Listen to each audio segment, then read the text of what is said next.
nós está em uma reunião semana passada, já sabe, uma reunião pública de Asoteco é a Associação para o Otorgamento de Terreno de Erfpacht sem corrupção. Essa é nossa palavra nova portuguesa, Asoteco. Então, nós damos informação over die caso. Op een nós com Asoteco eigenlijk 4 membros de Asoteco. Aí um caso contra o governo de Bonaire, eigenlijk para chegar a uma boa solução tem assunto de otorgamento de terreno. Para sobre a gente trabalhando mais que 10 anos acaba. Então, sei naturalmente não tem uma maneira para tratar os cidadãos. Então, tursa sei. E PDI está vergonha grande, que nos alaga uma situação socio assim, como governo e como comunidade. Com a reunião e com que estava a eleição?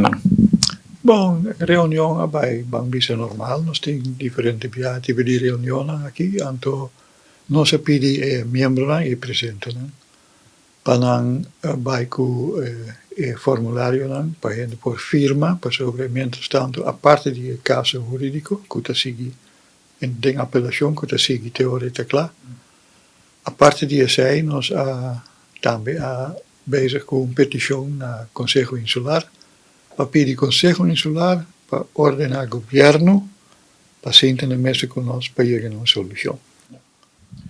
Agora que o governo está está reestruturando o sistema para dar a pessoa um terreno mais livre possível. Esse aqui tem bastante tempo que acaba de processo. Me quer dizer que é motivo que o senhor Baker também está pensando com o caso? Wack, me entende, tur anos que o governo está bezig. Já 5 anos acaba o governo está bezig a solucionar o problema, mas não quer solucionar nunca. Então agora que nós estamos pondo pressão, nós queremos para o governo solucionar a situação aqui de verdade. Então não, ok, nós estamos solucionar. Então aqui de 5 anos é a mesma coisa, mas tem tijdlimite também, mas tem limite de tempo. E ainda echt waar, hobby a waarde mais que 10 anos acaba.